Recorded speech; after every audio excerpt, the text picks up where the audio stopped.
မင်္ဂလာပါဒီနေ့ကျွန်တော်အနေနဲ့ပညာရေးဆိုင်ရာသူတေသနာကိုကောင်းမွန်စွာဆောင်ရွက်နိုင်ခြင်းပေါ့နော်ဆောင်ရွက်နိုင်သောပုဂ္ဂိုလ်နဲ့ပတ်သက်ပြီးမှ a competent researcher ဆိုတဲ့ခေါင်းစဉ်နဲ့ကျွန်တော်တို့ပထမပိုင်းအစီအစဉ်လေးကိုဆွေးနွေးမှာဖြစ်ပါတယ်competent researcher ခေါင်းစဉ်အောက်မှာကျွန်တော်အပိုင်းအနည်းဆုံးတော့၄ပိုင်းလောက်ခွဲပြီးမှပို၍အသေးစိတ်ဆွေးနွေးမှုတွေကိုနောက်နေ့တွေမှာဆက်ပြီးလုပ်ဆောင်သွားမှာဖြစ်ပါတယ်အဲ့တော့ကျွန်တော်အနေနဲ့ပထမဦးဆုံးကျွန်တော်ရဲ့ဆွေးနွေးမှုမူပေါင်းလေးကိုနည်းနည်းလေးရှင်းပြချင်ပါတယ်ပထမဦးဆုံးကျွန်တော်ပြောချင်တာကသူတနာဆောင်ရွက်တဲ့ပုဂ္ဂိုလ် a competent researcher ဆိုတာကနော်ဘယ်သူတွေကိုဆိုလိုတာလဲဆိုလို့ရှိရင်တိကျကျပြောရမယ်ဆိုရင်တော့ကျွန်တော်တို့အစိမ့်မြင့်ပညာခန္ဓာမှာတက်တူကောလိတစ်ခုခုမှာတာဝန်ထမ်းဆောင်နေတဲ့ပညာရှင်ဆရာဆရာမတွေတော့မခပဲနဲ့အစိမ့်မြင့်ပညာတွေကို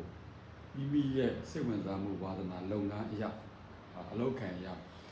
ဆက်လက်လေးလာလိုက်စားနေပြီးဥနာဆောင်ရွက်တဲ့လူတွေကိုလည်းပါဝင်တယ်ဆိုတာကိုအရင်ဆုံးပြောချင်ပါတယ် competent ဆိုတာကတော့စွမ်းဆောင်နိုင်တော့သူပေါ့နော်သူက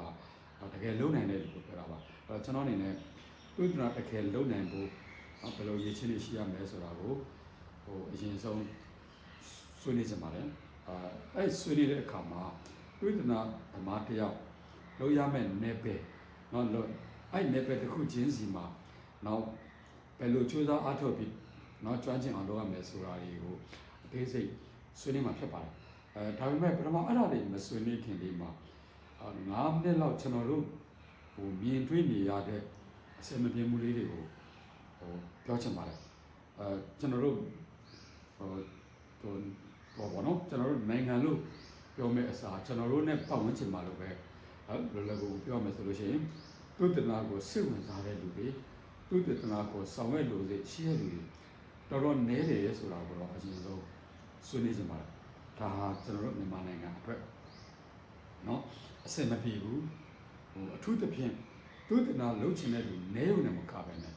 ပညာရေးဆိုင်ရာတွေကိုဒီဇိုင်းမမလေးလာလိုက်စားနေတော့သူတွေလည်းတော်တော်နည်းပါတယ်နော်ကျွန်တော်တို့ဘောနော်တက်တူဆရာတွေကိုလည်းကျွန်တော်ဝလုံးနဲ့တိတ်ပြီးမရိုက်ချင်ဘူးများသောအားဖြင့်တော့တာဝန်ကျေလုပ်နေတဲ့လူတွေကိုပဲတွေးရတာများနေတယ်ဒီဇိုင်းမမပညာတွေကိုလိုက်စားတဲ့လူမရှိဘူးလားဆိုတော့ရှိပါတယ်ကျွန်တော်ပြောတာကအရေးအတွက်နည်းတယ်လို့ပြောတာနော်လေးလာလိုက်စားနေတဲ့လူတွေရှိနေတယ်သူကရေးနေတဲ့လူရှိတယ်သူတို့ကိုကျွန်တော်ဘာမှမဆွေးနွေးလို့သူတို့က okay တယ်စင်ပြေတယ်ဒါပေမဲ့သူတို့အရေးအတွက်နည်းနေတယ်ကျွန်တော်တို့နိုင်ငံဖွံ့ဖြိုးတိုးတက်ဖို့ဆိုရင်နိုင်ငံရဲ့ဖွံ့ဖြိုးတိုးတက်မှုနဲ့ကိုယ့်ရဲ့တွေ့ကြုံတာနဲ့ဒါရဲ့အချိုးချပြီးဖြစ်စေအချိုးမချပြီးဖြစ်စေနော်ပညာရေးဆိုင်ရာတွေကိုနော်အဆိုင်မလေးလာလိုက်စားသူနဲ့အဲ့ပညာရေးဆိုင်ရာကိုလေးလာလိုက်စားရင်းနဲ့သူ့နာစာတမ်းထုတ်ဝေတဲ့သူတွေဟာအခုလက်ရှိနေတဲ့အရှိအတွက်ထက်ပိုပြီးများတဲ့တယ်လို့ကျွန်တော်ခံစားရတယ်ဒါနံပါတ်1ချက်နံပါတ်2ကပညာရေးဆိုင်ရာတွေကိုတော့အားကောင်းမောင်းတန်နဲ့လေးလာလိုက်စားတာမဟုတ်ဘဲနဲ့နော်စာတမ်းကိုကြိုကြားရေးတဲ့လူတွေတော်တော်များနေတယ်နော်အဲ့ဒီမှာအဆင်မပြေဘူးဘာတွေတွေ့ရလဲဆိုတော့စာတမ်းပြမြောက်လုံမှုတစ်ခုလည်းပဲရှိနေခြင်းဟာအဆင်မပြေသူစိတ်ထဲမှာစာရမ်းဆောင်ရေးဖို့တောင်းရှိတယ်လို့ပဲတမတ်အချိန်ကြာပြီလို့ပဲတမတ်သူစာရမ်းရေးတော့မယ်ဒါပေမဲ့ပညာရေးဆိုင်ရာကိုတစ်ခုတည်းလေးလာလိုက်စားတဲ့ background မရှိဘူးဒါရီဟာပြဿနာတစ်ခုဒုတိယကကျွန်တော်တို့research methodology မကျွမ်းကျင်ဘူးနောက်ဆုံးအပြင်ဆိုကြပါစို့ကျွန်တော်တို့အင်္ဂလိပ်စာကိုပဲနမူနာပေးအောင်နမူနာပေးတယ်ဆိုတာတောင်မှတက်ရှိတဲ့ရပုဂ္ဂိုလ်ကိုရည်ရွယ်ပြီးပြောတာမဟုတ်ဘူး just ရေဘူးရအိစာပဲပြောပြတာကျွန်မကတော့English literature ကိုသူတနာလုပ်ချင်တယ်အဲ့တော့လုပ်ချင်တော့မြန်မာ literature နဲ့လည်း comparative study ရရင်လည်းလုပ်မယ်။နောက်ဘယ်ကောင်းစဉ်လုပ်ရင်ကောင်းမလဲ။ရှိရဘသူတွေက ဘာတွေလုပ်သွားတာလဲကိုကဘာလိုက်လို့လိုက်ရင်စာတန်းတစ်စောင်ထွက်မလဲဆိုတဲ့ချင်းခတ်မှုတွေကိုအများကြီးတွေ့ရတယ်တကယ်တော့ကျွန်တော်အနေနဲ့ဒီလိုဖြစ်ရမယ်လို့တော့ပြောတာမဟုတ်သို့တော့သူကစာတန်းရေးတယ်ဆိုတာကပညာရဆိုင်ရာပညာများကိုလေ့လာလိုက်စားခြင်းနဲ့နော်မိမိရဲ့ analytical critical thinking အရာထွက်ပေါ်လာတော့နော် problem တွေ issue တွေဒါတွေအပေါ်မှာအခြေခံပြီးစာတန်းရေးတာအကောင်းဆုံးလို့မြင်တယ်အဲ့တော့စာတန်းတစ်စောင်ရလို့ရညာရှာဖွေတာဟာနော်ကောင်းမွန်တဲ့ approach မဟုတ်ဘူးလို့ကျွန်တော်အနေနဲ့အရင်ကဆွေးနွေးခြင်းလေဒါကြောင့်ကျွန်တော်အနေနဲ့အခုဒီသင်ခန်းစာမှာဒီနေ့ဆွေးနွေးမှုမှာဝိပဿနာသမားတယောက်ရှိလိုက်တဲ့ရေးချင်းလေးတွေကိုပထမဆုံးဆွေးနွေးပြရမယ်ပထမဆုံးကတော့နော်ကျွန်တော်တို့ကိုယ်စိတ်ဝင်စားတဲ့ academic area မှာလုံလောက်တော့ပြည့်စုံစွာနားလည်ချခြင်းမရှိဘူးလို့လေspecific academic area မှာလူတိုင်းဟာနော်ပညာရနယ်ပဲကြဲဝန်းမှာမချွားကျင်နိုင်ပါဘူးဒါအများနဲ့လက်ခံရမယ်ရှိပြဖြစ်တယ်သို့တော့နော်ကိုလေ့လာတဲ့နယ်ပယ်ဒီအရာကိုဘောင်မချင်းပဲနဲ့နော်ကျွန်တော်တို့ area တချို့ကိုလာချမှုလို့တယ်အဲ့ဒီမှာနော်လုံလောက်တဲ့ပြည့်စုံတဲ့နားလည်မှုရှိတယ်ဒါကိုကျွန်တော်နောက်ဆက်ရှင်းပြဒုတိယကတော့သုတနာနီလန်းတွေကိုကြကြပြန့်ပြန့်နော်အတုံးချနိုင်ရမယ်ခုနကကျွန်တော်ပြောသလိုပဲသုတနာစာရန်တစ်စောင်ရခြင်းလို့ဘာရေးရမလဲလို့လိုက်ရှာဖွေနေတာထက်မိမိစိတ်ဝင်စားတဲ့ဘာသာရပ်နယ်ပယ်ကိုဖတ်ရှုရင်းနဲ့နော်သုတနာလုပ်ဖို့စိတ်ကူးပေါက်လာတာကအကောင်းဆုံးဖြစ်တယ်သို့တော့မဟုတ်သေးဘူးဆိုရင်လည်းရတယ်လက်ခံတယ်ကိုယ်မှလည်းသုတနာနယ်ပယ်ရှိတယ်sorry ကိုယ်ကစိတ်ဝင်စားတဲ့ဘာသာရပ်နယ်ပယ်ရှိတယ်အဲ့တော့ကိုသုတနာလုပ်ချင်တယ်ကုသနာကောင်းတဲ့လိုက်ရှာရဆိုလည်းရတယ်သို့တော့ကိုကပညာရပ်တွေကိုလေ့လာလိုက်စားဖတ်ရှုတဲ့ချိန်မှာtext လို့ခေါ်တဲ့နော်တော့ဖတ်စာအုပ်တွေကြီးပဲဖတ်မဲ့အစားစာရန်တွေကိုပါရှောပြီးဖတ်ရင်ပို့အဆင်ပြေတယ်ဒါကြောင့်ဒါကနောက်မှကျွန်တော်ဆွေးနွေးပါမယ်အဲ့တော့ကျွန်တော်တို့သုတနာ method တွေကိုချက်ပြန့်ပြန့်အသုံးပြုပါဆိုတဲ့နေရာမှာကျွန်တော်တို့မှာတာမန်အပြင်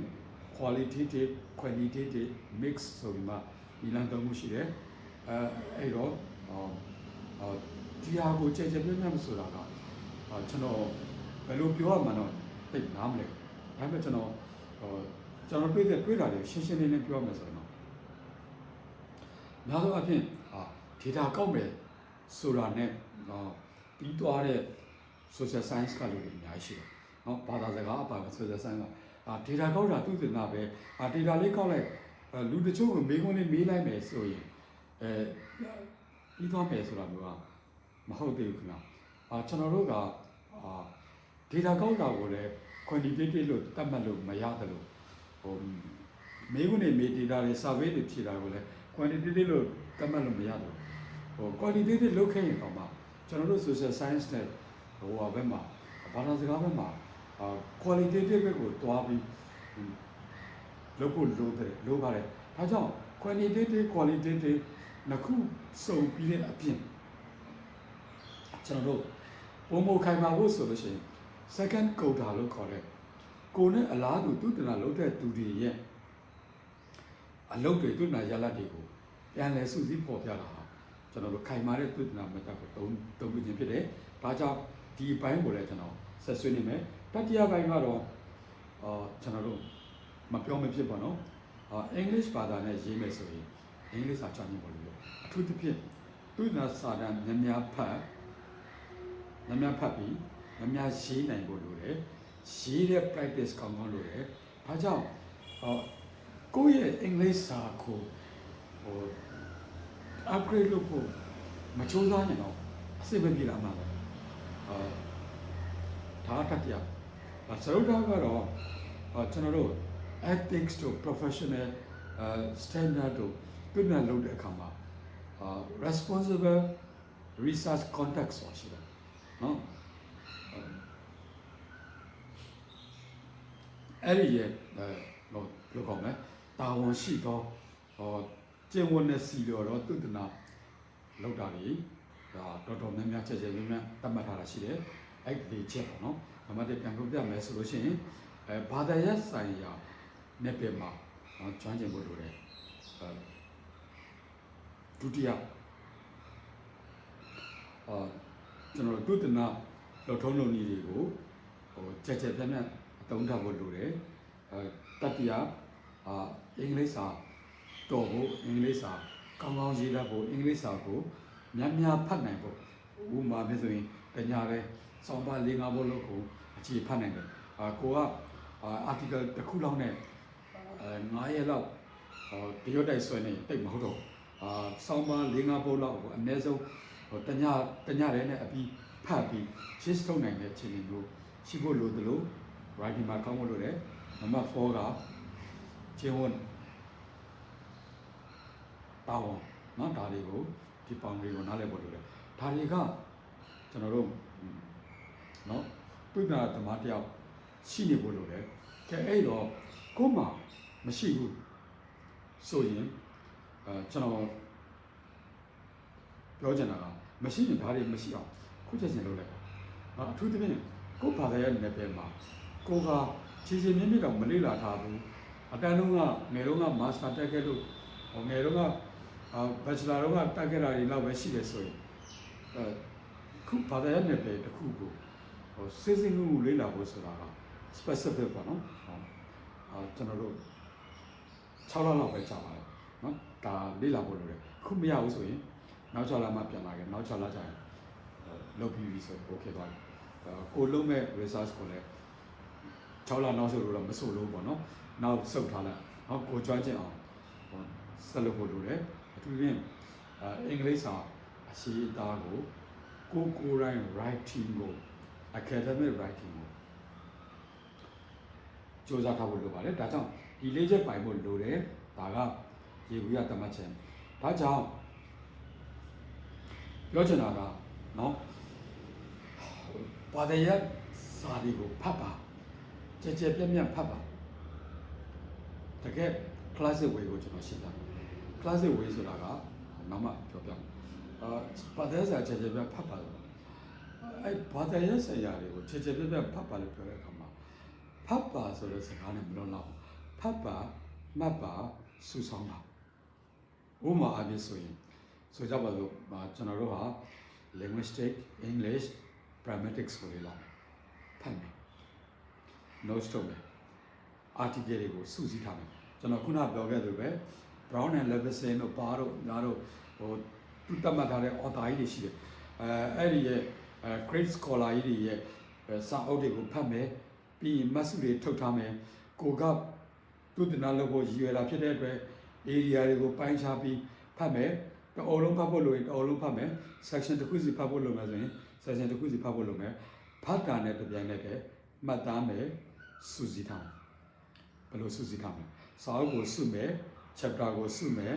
notes တွေကိုစုမယ်ဆိုပြီးမှ level 3ခုခွဲထားဖို့နံပါတ်1စာအုပ်တွေကိုစုထားဖို့ကိုဖတ်ပူးထားသောစာအုပ်အဲ့စာအုပ်နော်ဒီ notes ထုတ်မယ်ကိုက copy paste နဲ့ notes ထုတ်လို့ရတယ် notes ထုတ်လို့အကောင်းဆုံး software ကတော့ Microsoft OneNote Microsoft OneNote ထဲမှာ author နာမည်နဲ့နော်ခေါင်းစဉ်ကြီးခေါင်းစဉ်သေးခေါင်းစဉ်အလက်ကြိုက်တော့ခွဲလို့ရတယ်ခေါင်းစဉ်တွေကိုကြိုက်တော့ခွဲလို့ရတယ် column တွေကိုခွဲလို့ရတယ်ကိုယ့်ရဲ့ notes ကို fifth column မှာရေးလိုက်ရတယ်အဲ့တော့ first column က author နဲ့ area second column ကခေါင်းစဉ်ကြီး third column ကခေါင်းစဉ်လက်ရတယ်ကြိုက်တော့ခွဲပြီးတော့မှ notes တွေကိုအကုန်လုံး copy paste နဲ့အကုန်လုံးတော့ Microsoft OneNote ထဲမှာထည့်ထားအဲ့ဒီ Microsoft OneNote ကြီးထူလာလေးကြီးလာလေးပို့ပြီးမှဟိုပါပေါ့နော်စီရတာရှုပ်ထွေးလာလေးကိုကစားတော်လာလေး Microsoft OneNote ဟာ note ထဲမှာ ရှေးကြဆုံးနဲ့အခေါင်းဆုံးတော့နော်ဘယ် software ပေါ်လာလားအဲ့ Microsoft ကတော့မမီဘူးနော်အဲ့တော့စာဖတ်ပါဖတ်တဲ့အခါမှာကျွန်တော်ခုနပြောလို့ပဲကျွန်တော်တို့ဟို text လို့ခေါ်တဲ့တကယ် scholar ကရေးတဲ့ဟာတွေနောက်ကျွန်တော်တို့တုံးတုံမှာသုံးတဲ့ textbook တွေဖတ်တာအပြင်သူတေသနာစာအုပ်တွေကိုတခါတည်းရောဖတ်တယ်အဲ့လိုရောဖတ်မှဒါလျင်ကျွန်တော်တို့က issue တွေ problem တွေနဲ့ကျွမ်းကျင်လာပထမနံပါတ်1ကိုနားလည်ဖတ်ရှိရမယ်ဘာသာရပ်နယ်ပယ်ကိုဘာသာရပ်ကြီးကိုနားလည်ရုံမဟုတ်ဘဲနဲ့အဲ့ဘာသာရပ်ထဲမှာရှိနေတဲ့ issue เนาะကျွန်တော်တို့မကြခင်ရေးတော့မဲ့စာတမ်းတွေဖြစ်လာမယ် research question တွေဖြစ်လာမယ် issue တွေကိုလေ့လာဖို့ဆိုရင် research paper တွေကိုအများဖတ်ဖို့လိုတယ်အဲ့ဒီ research paper တွေဖတ်ရင်းနဲ့American University တွေကရေးထားတဲ့ not PhD ကအရင် extra master level เนาะ thesis တွေဟာရိုက်တက်လို့မကောနော်ကိုဘာသာရပ်နယ်ပဲမှာ pragmatic ဆိုရင်အမေရိကန်တက္ကသိုလ်တစ်ခုထဲမှာဆိုရင်ကျွန်တော် California Technology University တစ်ခုထဲကပဲကျွန်တော်သိလို့ဆိုရင်pragmatic ဆိုဟို400လောက်ရှိတယ်အဲ့တော့ကျွန်တော်တို့English language teacher ဆိုထောင်နဲ့ကြည့်ရှိတယ်အဲ့တော့အဲ့ဒီ master စာအုပ်တွေကိုဖတ်ကြည့်ပါကိုယ်နဲ့ assessment ပေါ့ကျွန်တော် assessment ဆိုရင်ကျွန်တော်ဟိုဘောနော်ဟိုကျွန်တော်ရဲ့လွန်ခဲ့တဲ့4-5နှစ်ကလုပ်တဲ့အနေထားလေးတစ်ခုမှဆိုကျွန်တော် formative assessment summative assessment ကိုစိတ်ဝင်စားတဲ့ကာလမှာ assessment နဲ့ပတ်သက်ပြီး PhD တွေ master စာအုပ်တွေနော် Google မှာရှာလိုက်တာနဲ့ကိုမှရှားနေချင်ပြီးထွက်လာအဲ့တော့စာဖတ်ဖို့ဆိုတာအချိန်ပေးဖို့လည်းလိုတယ် resources ကတော့မရှာဘူး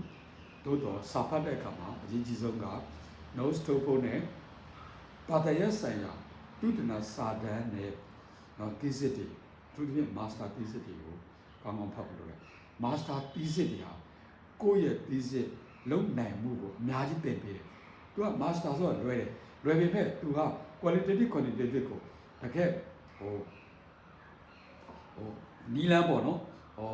တကယ် classical နီလန်းတွေသုံးတာများတော့သူတို့တွေရဲ့စာတမ်းတွေက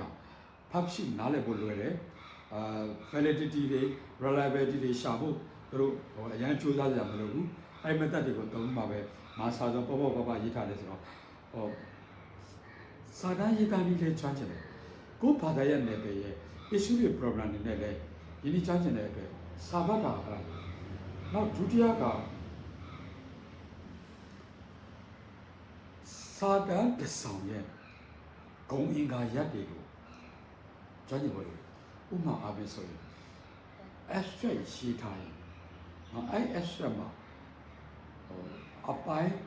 5ပိုင်း6ပိုင်း9ပိုင်းကိုသူက organize လုပ်တာကျွန်တော်တို့တွေ့နေကြစာတမ်းရှင်တချို့ပေါ့နော်တွေ့နေကြဆိုတော့ကျွန်တော်နဲ့နှီးစပ်တဲ့ချောင်းတွေကစာတမ်းရှင်တချို့ပါ abstract ကိုတော့မရှိထားရေးလိုက်တာဘာမှမရေးထားliterature review လည်းမရေးထားဘူး literature review ဆိုဒီမှာဆိုတာနော်အဲ့ဒီပုဂ္ဂိုလ်တွေရဲ့ခေါင်းထဲမှာပါရှိတယ်ဆိုတော့ကျွန်တော်ရှင်းပြမယ်အဲ့ဒီခေါင်းထဲမှာရှိပုဂ္ဂိုလ်ရဲ့ခေါင်းထဲမှာရှိတာ literature review ဆိုဒီမှာနော်မိမိဘာသာရပ်နယ်ပယ်မှာရှိတဲ့ definition တချို့ကိုချရေးခြင်းဖြစ်သည်ဆိုတာမျိုးအလုံးမဖြစ်ပါဘူးဒါကပညာရှင်ကိုမဟုတ်ဘူးအဲ့ဒါကြာလုံးဝလုံးမဖြစ်အဲ့တော့ abstract ကိုဘယ်လို elements တွေနဲ့ organize လုပ်ထားတယ်ဆိုတဲ့ဟာကိုနားလည်ဖို့လိုတယ်နောက် introduction မှာပါရေးမယ် literature review ဟာဘယ်လို general ကနေဘယ်လို specific သွားမယ်နောက်ဆုံးမှာကိုယ့်ရဲ့concept framework ကိုဘယ်လိုတည်ဆောက်မယ်ဆိုတာတွေပါရမယ်ဒါကြောင့်အခုကျွန်တော်ပြောတဲ့ဒုတိယချက်ကစာတမ်းတစ်ဆောင်ရဲ့အစိတ်ပိုင်းတွေမှာပါတဲ့အစိတ်ပိုင်းတစ်ခုချင်းစီရဲ့အင်္ဂါရပ်တွေကိုနားလည်ကြတယ်ဒါကခုနကနံပါတ်1သက်ဆိုင်ရာဘာသာရပ်နယ်ပယ်မှာသူတနာစာတမ်းတွေကိုရောပတ်ရင်ကျွမ်းကျင်သွားတယ်ပြီးတော့what is literature review လို့ what is research methodology လို့ဒါတွေကိုရေးနေတဲ့ဆောင်းပါးတွေကမမြင်ချင်မှအဆုံးမှာ Facebook လုပ်ပြီးဖတ်ရင်းတဲ့တောင်မှကိုကဆရာကြီးဖြစ်နိုင်တယ်နော် Facebook မှာပဲ research ကိုစိတ်ဝင်စားတယ်ဆိုရင်ကိုဖတ်ရင်းတဲ့တောင်သူကပေါ်လာတာဖြစ်တဲ့အတွက်မချခင်မှာကိုဆရာကြီးဖြစ်သွားတယ်အဲ့တော့ဖတ်ဖို့ပဲလိုပါတယ် အဲ့ဒီအင်္ဂါရပ်တွေမှာဟို from abstract to conclusion ထိဘာဒီပါတဲ့နေဆိုတာတွေကိုတက္ကန္တနားလည်အောင်လုပ်မယ်ဆိုရင်ကိုယ့်ရဲ့ area 1သက်ဆိုင်ရာဘာသာရပ်နယ်ပယ်ကိုကျွမ်းကျင်အောင်ဖတ်ရှုခြင်းဒုတိယကစာရဏဆောင်ရင်အင်္ဂါရပ်များကိုသိရှိနားလည်ခြင်းဆိုတဲ့အပိုင်းနဲ့ချိတ်ဆက်သွားရင်အာရယာ integrated ဖြစ်သွားတယ်ကဲ okay ကိုကဘာသာရပ်နယ်ပယ်တွေကိုဖတ်ရှုသွားပြီနော်တော်တော်လေးလဲနားလည်သွားပြီတော်တော်လေးဆိုတာအလုံးလုံးနိုင်တဲ့ပမာဏအထိနားလည်သွားပြီဆိုရင်ကိုနယ်ပယ်တစ်ခုမှာဟိုကိုဘာသာရပ်နယ်ပယ်ပေါ့နော်ဥပမာအဖြစ်ဆိုရင်ဆိုကြပါလို့ language teaching ဆို language teaching ဆိုလို့ရှိရင် concept framework တစ်ခုဒီဆောက်နိုင်ဖို့စ조사ရမယ် concept framework ဆိုတာပါလေကိုသုတနာလုံးမဲ့နယ်ပယ်မှာရှိတဲ့နော်ဒီပြေဆုံးတော့နော်စိတ်ကူးတစ်ခုကိုထားပြီးတာဥပမာမျိုးဆိုရင် language teaching ဆိုရင် successful classroom ဆိုတာပါလေဆိုတာ concept ကိုအရင်ပြဆောက်ရအဲ့တော့အဲ့ concept framework ပြဆောက်ဖို့အတွက်ခုနကသုတနာစာတန်းကနော်ကိုကုတ်လုံးမဲ့အပိုင်းလေးတွေကိုဆွဲယူရမယ်ထိုးပထမ area ကဘာသာရေးနယ်ပယ်လေးလာမှုကပညာရှင်တွေရဲ့ပြောကြားမှုတွေကိုဆွဲယူနိုင်ရမယ်ဒါတွေအားလုံးကိုလုပ်နိုင်မယ်ဆိုလို့ရှိရင်ရပါကဲဒါကတုတ္တရာဆောင်ရွက်လိုချင်တဲ့လူတွေပထမချက် area သုံးလို့ရှိရင်ဒါပေမဲ့လာပြီဒီနောက်မှာကျွန်တော်အစိမ်းကြီးလုပ်အဲ့အစိမ်းကြီးပါလေဒီရန်တုံးနေတယ်အဲ့မဲ့ကျွန်တော်တို့ကို AI ကအရှာတုံးလို့တော့အကောင်းဆုံးစာတမ်းထွက်နိုင်တာနဲ့တကယ်လည်းကျွန်တော်တို့ကိုခွေးပြောင်းလဲလုပ်တယ်။ဘာကြောင့်လဲဆိုတော့ AI ဟာတုံးရင်နဲ့ AI ကိုမိခိုပြီးမိမိရဲ့ကိုယ်ပိုင်ဉာဏ်တွေကိုလုံးဝမှအားထုတ်ဖို့မကြိုးစားတော့သူလည်းဖြစ်သွားတယ်။ AI ကိုမတုံးနဲ့လို့ကျွန်တော်လုံးဝမပြောသုံးပါတရားရခင်တော့သုံးပါကျွန်တော်ဟာ AI ကိုနိုင်ပေါင်းများစွာသုံးတယ်နော်နိုင်ပေါင်းများစွာသုံးတယ် AI ကိုမေးခွန်းနေမေးတယ်ပြီးချင်လို့မေးတာကူးချချင်လို့မေးတာမဟုတ်ပြီးချင်လို့မေးနေတဲ့များကာလပတ်လုံးခင်ဗျားဟာ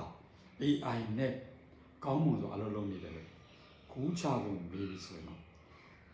စမ်းကြည့်တော့နည်းနည်းလေးတော့မှားပါသို့တော့ဒါလည်းမမှားသေးဘူးနော်စာတမ်းမှာမိမိဟာကဲ့သို့ကူးချရင်မှားသွားပြီဥပမာပဲဆိုရင်တခုခုလုပ်ပြပါဆိုရင်ဗီဒီယိုပဲဖြစ်ဖြစ်အော်ဒီယိုပဲဖြစ်ဖြစ်ရုပ်ပုံပဲဖြစ် AI ကလုပ်ပြမယ်ခင်ဗျားတက်လို့မလုပ်နိုင်ကျွန်တော်လည်းမလုပ်နိုင်နော်ဗီဒီယိုအဗာတာတွေမင်းမီတွေမြင်သားတွေရုပ်ချောချောလာလာလေးတွေ very smart boy တွေနဲ့ကိုပြောချင်တဲ့စကားလေးတွေကိုဗီဒီယိုကနေပြောတယ်နေလိုက်ဗီဒီယို MP4 ထွက်လာတက်လုံးမလုပ်နိုင် AI ကိုအားကိုးရဒါပေမဲ့ဒါခင်ဗျားလုပ်ထားတာမဟုတ်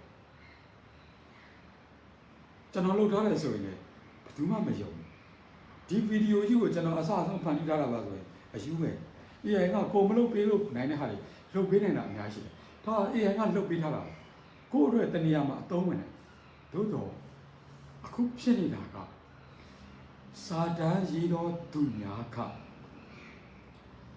AI ကိုသုံးပြီးသူ့ဟာကိုကိုယ့်ဟာလုပ်နေတာပြဿနာအဲ့ဒါထက်ပိုကြီးတဲ့ပြဿနာကကိုယ့်ဟာဘာမှမရှိတော့တဲ့အခြေအနေကိုရောက်သွားတာကထူးခြားပြဿနာဒါကြောင့်စာဖတ်ရင် AI ကိုသုံးပါအရှာအသုံးဝင်တယ် extensive reading စာဖတ်ပါမိခွန်းနေမေးပါ